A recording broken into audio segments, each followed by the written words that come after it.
И красоту бабушкам надо. Вот бабушки сидят вот здесь. Вот здесь они сидят. Самодельные лавочки из фанеры и бесконечный поток мусора. О своем дворе на улице Урицкого Мунира Саберзянова рассказывает без воодушевления. Говорит, ремонта не было лет 60. К этой мусорке относятся 8 домов. Плюс к тому магазины все вот здесь в округе. Затем насчет клумб. Клумбу мы делаем с мамой вдвоем. Сама покупаю краску, сама таскаю землю то оттуда, то отсюда.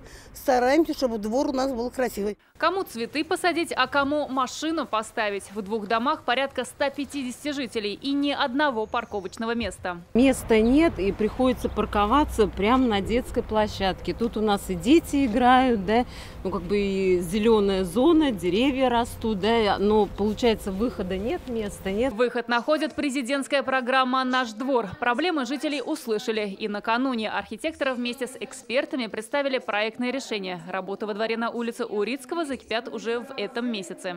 Важно объяснить строителям, что главный во дворе – это, конечно, жители. Ремонт, он должен быть комфортным. Нам здесь нужна совместная коммуникация. В этом году в Татарстане по программе преобразятся 1074 двора. Общий бюджет – 8 миллиардов рублей. Вот этот огромный двор на улице Декабристов, которому принадлежат сразу 4 дома, почувствует обновление уже этим летом, а точнее в июне. Здесь появится современная детская площадка с качественным покрытием, дорожки, зоны отдыха. Но главное условие жителей – это сохранить своих любимцев, а точнее вот эти тополя, с которыми они прожили уже не 1 десяток лет. В каждом дворе за 3 дня до ремонта установят паспорт объекта с итоговой схемой благоустройства, а ход работ под личный контроль возьмут татарстанцы.